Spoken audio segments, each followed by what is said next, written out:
নিজে তো রোজা রাখবই, সন্তানদেরকে রোজা রাখার জন্য উৎসাহ দিব। আমাদের সমাজে দেখা যায় নিজে রোজা রাখে কিন্তু সন্তানদেরকে উৎসাহ দেয় না। ক্লাস 9-এ 8-এ পড়া মেয়েটা যখন রোজা রাখতে চায় বলে না না মা, তো রোজা রাখার দরকার নাই, কারণ হচ্ছে সামনেই তো রমজানের পরে পরীক্ষা, এখন রোজা রাখলে লেখাপড়া ঠিক মতো করতে পারবা না, পরীক্ষায় ফেল মারবা। কথা কোন ঠিক কিনা? ইন্টারে পড়া ছেলেটা রোজা রাখতে চায়, বলে মা আমাকে সাহারির সময় ডাক দিবা। বাবা বলে না না ডাক দিও না, এ যদি রোজা রাখে তাহলে ইন্টারে পরীক্ষা দিবে, সামনে ফেল মারবে, রোজা রাখার দরকার নাই, লেখাপড়া করুক। প্রাপ্তবয়স্ক মেয়েটা রোজা রাখতে চায়, মা বলে না তাকে ডাক দিও না, কারণ ঈদের পরেই তো তার বিয়ে ঠিক হইছে, রোজা রাখলে চেহারা নষ্ট হয়ে যাবে, ভালো পাত্রের কাছে বিয়ে দিতে পারবো না।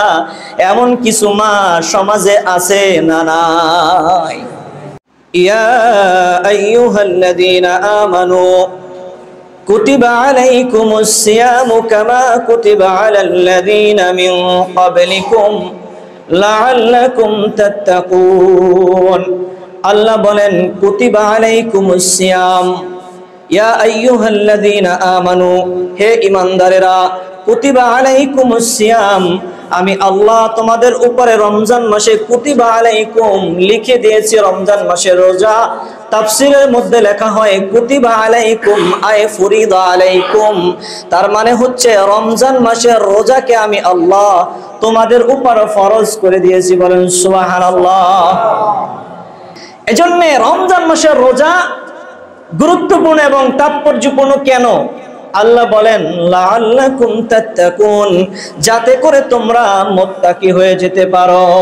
মুত্তাকি হওয়ার জন্য রমজানের রোজা। আর এই রোজা যে শুধু আমাদেরকে দিয়েছেন এমন নয়, আল্লাহ বলেন কুতিবা আলাইকুমুস সিয়ামু কামা কুতিবা আলাল্লাযীনা মিন ক্বাবলিকুম, যেমন তোমাদের উপরে রমজানের রোজাকে ফরজ করেছি, তোমাদের পূর্বের জাতির উপরে রমজানের রোজাকে আমি আল্লাহ ফরজ করে দিয়েছিলাম লাআল্লাকুম তাত্তাকুন, যাতে করে তোমরা মুত্তাকি হয়ে যেতে পারো। বলেন সুবহানাল্লাহ। মুত্তাকি হওয়ার কথা এখানে কেন বলা হয়েছে জানেন? রমজান মাসের রোজাটাই একমাত্র আল্লাহর জন্য করা হয়, পার্থিব জগতের কাউকে খুশি করার জন্য কেউ রোজা রাখে না। কারণ না খাইয়া থাকা এত একটা কষ্টের কাজ, এটা মানুষকে খুশি করার জন্য কোনো পাগলেও করবে না, ঠিক কিনা? এটা শুধুমাত্র আল্লাহকে খুশি করার জন্য করে। মানুষকে খুশি করার জন্য কেউ রোজা রাখলে সে আড়ালে গোপনে কিছু খেয়ে নেবে, স্ত্রীকে খুশি করার জন্য রোজা রাখলে দোকানে গিয়ে কিছু খেয়ে নেবে, আবার এলাকার মানুষকে খুশি করার জন্য রোজা রাখলে সে তার ঘরের মধ্যে যেয়ে কিছু খেয়ে নিতে পারবে, তার রোজা আর রোজা হবে না। কথা কোন ঠিক কিনা? কিন্তু যাকে খুশি করার জন্য আপনি রোজা রাখতেছেন তিনি সর্বত্র বিরাজমান, সব জায়গা দেখতেছেন। সুতরাং রোজা যে সম্পূর্ণ করলো এর মধ্যে লৌকিকতা থাকে না, একমাত্র আল্লাহকে খুশি করার জন্য হয়। কথা বলেন ঠিক কিনা? এজন্য আল্লাহ পাক বলেন অন্য ইবাদত বন্দিগির জাযা, অন্য ইবাদত বন্দিগির পুরস্কার আমি আল্লাহ তোমাদেরকে দিব জিবরিলের মাধ্যমে, ফেরেশতাদের মাধ্যমে আমি আল্লাহ জাযা তোমাদেরকে পৌঁছায়া দিব। কিন্তু রমজানের জাযা আমি আল্লাহ কারো হাতে দিব না, আমি আল্লাহ নিজের হাতে দিয়ে দেব। বলেন সুবহানাল্লাহ। যদিও জিবরিলের মধ্যে দুর্নীতি নাই, ফেরেশতারা দুর্নীতি করে না, আমাদের সমাজের বিভিন্ন দুর্নীতিবাজ নেতাদের মতো জান্নাত দিয়ে দিলে জান্নাতের কামরা ফেরেশতারা দখল করবে না, এগুলো আপনাদের জন্যই থাকবে, আমাদের জন্যই থাকবে, ফেরেশতাদের এগুলোর কোনো প্রয়োজন নাই। এরপরেও আল্লাহ নিজের হাতে জাযা দিতে চায়। কারণটা কি? হাদিসে কুদসির মধ্যে আল্লাহ তাআলা বলেন আস-সাওমু লি ওয়া আনা আজজি বিহি। আল্লাহ তাআলা জানায়া দেন, নবী আপনি জানায়া দেন, রোজা শুধু আমি আল্লাহর, আর এই রোজার জাযা হচ্ছে আমি আল্লাহ। বলেন সুবহানাল্লাহ। মানে আমার বান্দা রোজাদার আমার, আর আমি রোজাদারের। রোজাদার আমি আল্লাহর, আর রোজাদারের পুরস্কার হচ্ছে আমি আল্লাহই রোজাদারের হয়ে যাও। বলেন সুবহানাল্লাহ। যতো মেরা तो सब मेरा फलक मेरा जुमी मेरी, जो तो मेरा तो सब मेरा फलक मेरा जुमी मेरी, अगर एक नहीं मेरा तो कोई शई मेरा नहीं। আসমান আমার, জমিন আমার, চাঁদ সূর্য সবকিছু আমার। যদি আল্লাহ আমার থাকে, কথা বলেন ঠিক কিনা?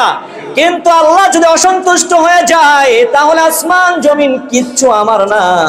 আল্লাহ যদি আমার উপরে খুশি থাকে তাহলে গোটা দুনিয়া আল্লাহ আমার মুয়াফিক বানায়া দিবে, তার নাম হচ্ছে আল্লাহ। এজন্য আল্লাহ বলেন, বান্দা তুমি আমার, রোজাদার তুমি আমার, আর আমি রোজাদার, আমি আল্লাহ তোমার হয়ে যাও। এজন্য আমরা রোজা রাখবো কার জন্য? নিজে তো রোজা রাখবোই, সন্তানদেরকে রোজা রাখার জন্য উৎসাহ দিব। আমাদের সমাজে দেখা যায় নিজে রোজা রাখে কিন্তু সন্তানদেরকে উৎসাহ দেয় না।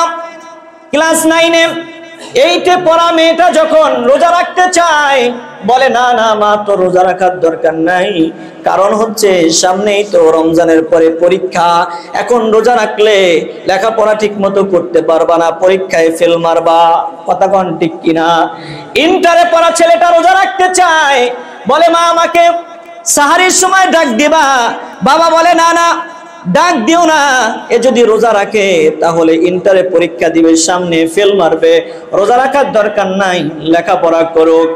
প্রাপ্তবয়স্ক মেয়েটা রোজা রাখতে চায়, মা বলে না তাকে ডাক দিও না, কারণ ঈদের পরেই তো তার বিয়ে ঠিক হইছে, রোজা রাখলে চেহারা নষ্ট হয়ে যাবে, ভালো পাত্রের কাছে বিয়া দিতে পারবো না। এমন কিছু মা সমাজে আছে না নাই? আমার ভাইরা, আমার কাছে অনেক সময় অভিযোগ আসে, হুজুর আমি রোজা রাখতে চাই কিন্তু আমাকে রোজা রাখতে দেয় না। রোজা সন্তান রোজা রাখবে, বাপ মা উৎসাহ দিবে, দেওয়া তো দূরের কথা বরং নিরুৎসাহিত করে, বলে রোজা রাখার দরকার নাই। এজন্য বাবা মাদেরকে বলবো, আপনার সন্তানকে দুনিয়ার থেকে যদি রোজা শেখায় না যান, এবং আমাদের প্রাপ্তবয়স্ক ছেলে মেয়ে যারা আছে আমরা তাদেরকেও রোজা রাখার জন্য উৎসাহ প্রদান করব ইনশাআল্লাহ। কারণ এই রোজার বিধান আল্লাহ রাব্বুল আলামিন এমন ভাবে দিয়েছেন, একটু খেয়াল করে দেখেন যে আপনি যদি এক ওয়াক্ত নামাজ না পড়েন, এক ওয়াক্ত নামাজ ছুটে গেলে আর এক ওয়াক্তে গিয়া কাজা আদায় এক ওয়াক্তের করলে হয়ে যায়, কিন্তু রমজানের রোজা ইচ্ছাকৃতভাবে ছেড়ে দেবেন একটা, কাফারা দিতে হবে কয়টা? মাসালাদি সবাই জানে, তাহলে আমার মাসালা দেওয়ার দরকার নাই, আপনারাই তো জানেন। একটা ছুটে গেলে 60টা আদায় করতে হবে, 60টার মধ্যে যদি আবার একটা ছুটে যায় আবারও 60টা আদায় করতে হবে। এই জন্য রমজানের রোজার বিধানটা খুবই হার্ড এবং স্ট্রংলি বিধান, কারণ এটার পুরস্কারটা অনেক বড়। যেই জিনিসের পুরস্কার বড় হয় ওই কাজ করতে কষ্ট বেশি হয়, ঠিক কিনা? এই জন্য মোহতারাম হাজিরিন, আমরা মাহে রমাদানের রোজা রাখবো, মাহে রমাদানের পবিত্রতাকে রক্ষা করব এবং ছেলে সন্তানদেরকেও রোজা রাখার জন্য উৎসাহ প্রদান করব। রাজি আছি তো ইনশাআল্লাহ?